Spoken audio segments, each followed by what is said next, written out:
My name is Kayla Joshua. I'm a financial service strategist, and I just skipped class with the progress report. The Progress Report. What's going on? This your girl Lala Shepherd checking in. This is a new episode of Skipping Class presented by the Progress Report. And today I got Kayla Joshua in the building. Yes. How are you? I am good, and you? Yes, ma'am. I am doing great. So I'm excited about this episode today. I feel like we're going to get a lot of game. And I feel like this is something that our community needs. So I'm super excited.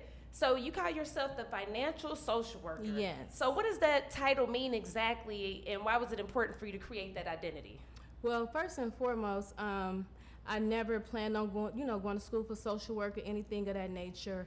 I got my bachelor's degree in criminal justice, and then afterwards I went to work for the state of Nevada as a caseworker. And then I noticed it was a need in the community, so I said, let me go ahead and get my license in social work.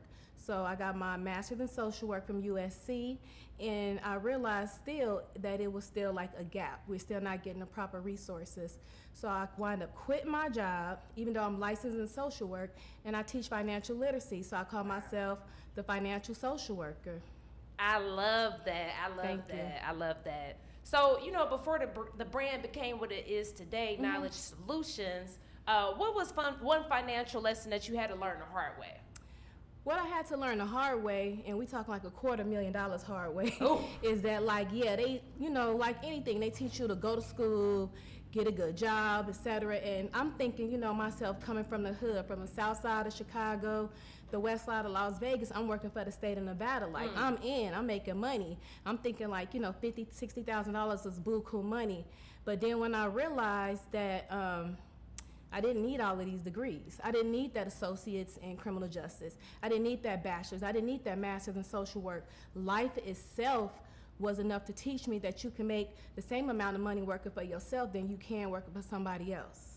So I had to learn it, like I said, $225,000 later. Yes, amen to that. Yeah. But I love what you're saying, though, because I do feel like it's a mindset. Yes. Shifts. You can't work for yourself. Yeah, I was offended. Yeah, I was like, when I first started being an entrepreneur, I was in the credit repair field. Gotcha. And the person who, of course, they call your upline and things of that nature, she used to be like, oh, people who work a job, they this and the other. I'm like, why are you talking about people who work a job? Like, we got to eat. But as time progressed and I got to learn, I'm like, you know what, maybe I should learn something from her. Just because I got 50 million degrees, I'm still making less money than them. So it's something that they clearly doing right that I'm not doing. That's a fact. That's real. Yeah.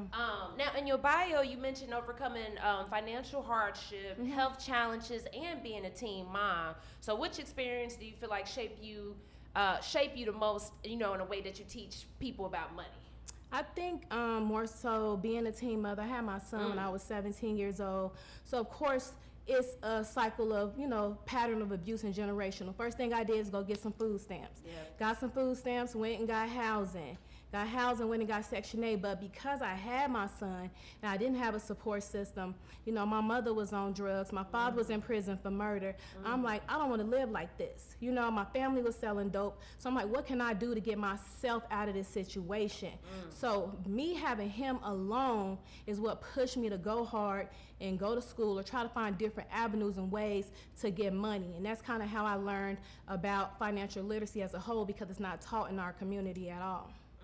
That's deep. Yeah. And salute to you, man. I Thank got nothing you. but respect for, the single moms hustling, for sure. Now, a lot of people think that fixing credit is the answer to, all of their problems. What's something people are getting completely wrong about building wealth, in your opinion? The thing I would say that they're getting completely wrong about building wealth is, like you stated earlier, is mindset. My mind was focused on doing everything the right way, but at the end of the day, we have to realize slavery was once legal. So just because it's legal don't mean that it's right. So we have to look at the totality of everything and the picture as a whole on what can I do to change my mindset to be able to advance. It's not about how hard you work, it's how you could think outside the box. A lot of times people who made straight A's are working for people who made C's, D's, and F's because their mindset is different. That's facts. That's Yeah. real. That mindset is everything. Now, you once said, too, people can make money but still feel broke. Yeah. So can you talk about some habits that keep people feeling in those trap cycles? Yeah, absolutely. So after I started my credit repair, entrepreneurship journey, I started tax preparation. And I made money that I never made before. I made the same amount of money I was working and making for the state of Nevada in the first 3 months of the year. And so when I did start making that money, so did my bills started increasing. Now I need this to keep up with the Jones. Now I need that. So I'm trying to figure out, like, why am I broke every year in June or July, but I just made all of this money that carried me all year long when I was stuck to a desk. So it's really about, once you change that aspect, you can figure out everything else. I have different mentorships that I go to. Nice. I pay other people because I don't know everything. And a lot of things weren't able to be taught to me, from my family. So once I learned those type of things, I was able to excel and realize how I need to grow and budget. I'm also a transplant patient. I had 2 transplants. One October 26th of 2012, the year my daughter was born, and the last one March 25th. So I'm just a year out of transplant. But even while I was on dialysis, I was still working my business, because I know that it's all about your mind. There's a lot of other people who have lupus like me, and they take all this pain medication, and they feel like, oh, I just give up on life. But by me not saying I'm sick, I'm good, ain't nothing wrong with me, that's what kept me going. Amen. Yeah. Amen. And again, salute to you for Thank keep you. prevailing. My aunt had lupus. A good friend of mine's mom had lupus. And it's just such a common thing. It's such a tricky disease. Yeah, because people look at you like, oh, you don't need no kidney, you look normal. Like only a couple of people in my family even offered to see if they were a match. Rest in peace, my cousin that just passed away 2 days ago. She was the first person who said, can I see if I'm a match, if we the same blood type, so I could offer you a kidney? Because people looking at you, you look normal, but they don't know internally all the things that's going on with you in your body. So, like, I literally just last year, today, I was 114 pounds. Wow. And now I'm 168, just from getting that transplant. Yeah. But there's no cure for lupus, so it keeps attacking whatever organs it is, depending on the type of lupus that you have. Wow. And, and that's the important thing that you said. I think a lot of people look at different diseases and expect it to have the same look. Yeah. Like, no. And like I said, for me, I know so many different people with lupus.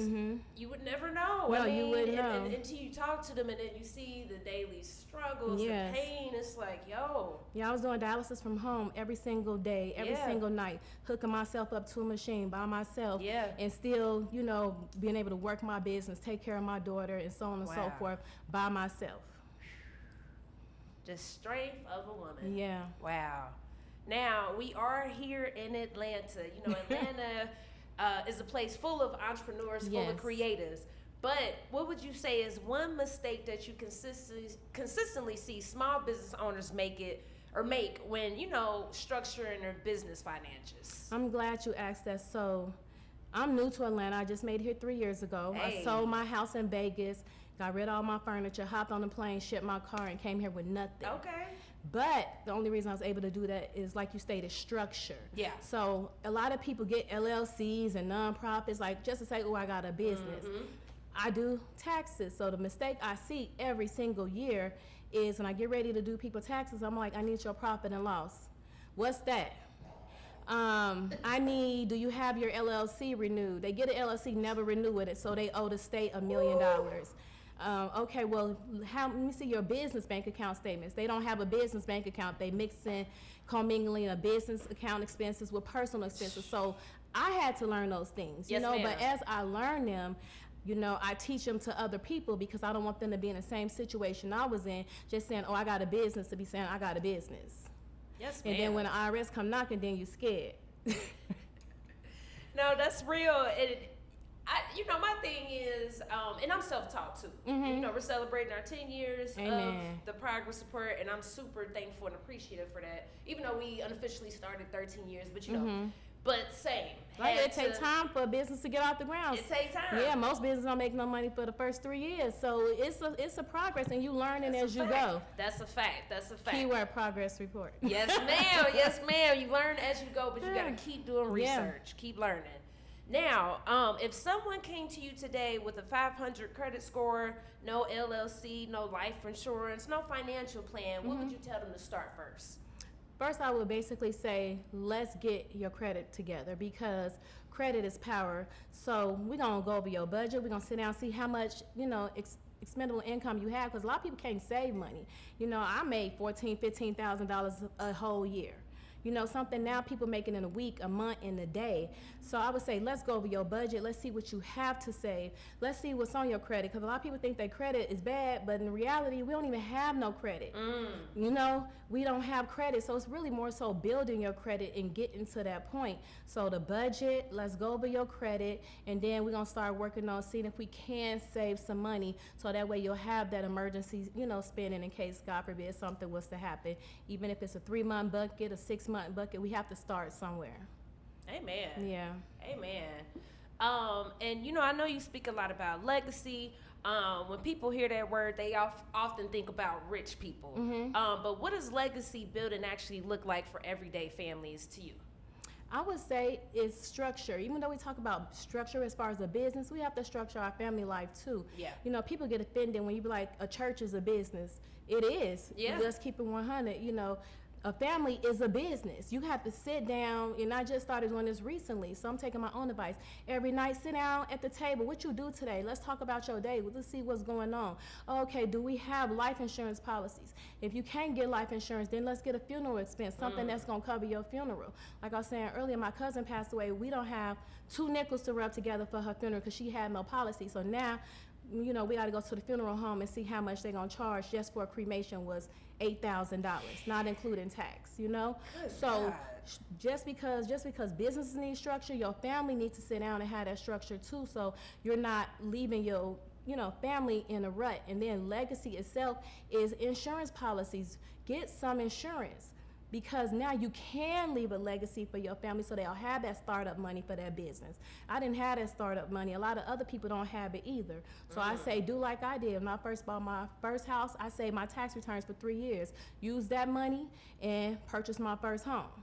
So little things like that, people really don't know. We think they know, but they don't know because no one's ever taught this. Facts. That's a fact. And I think, the root of it is just coming back to the structure, organization, research, I think a lot of times people find excuses, and I'm not people shaming, but people do find excuses to not know something where the information is right there. Everywhere. We gotta get it. We gotta start better habits. Right. You know what I mean? So looking back at your younger self, the teen mom who was trying to figure everything out, what would you think she would think about the woman you became today?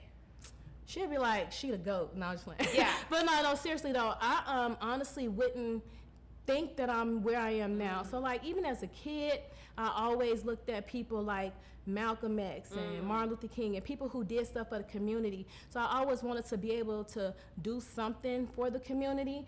And even though it didn't come out how I wanted to in my head, I feel like I would be proud that I'm giving free financial literacy advice, every week on my Facebook Live.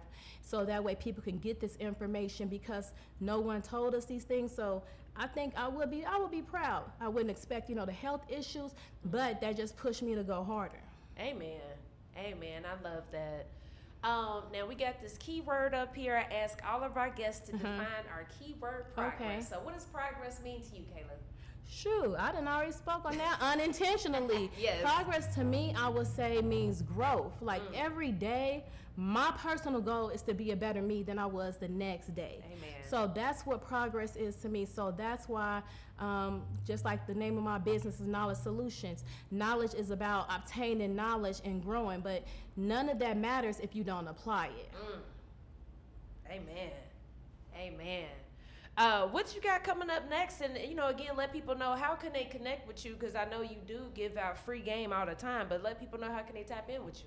Yeah, so you can go to my website. It's joinkayla.com. I made it pretty simple.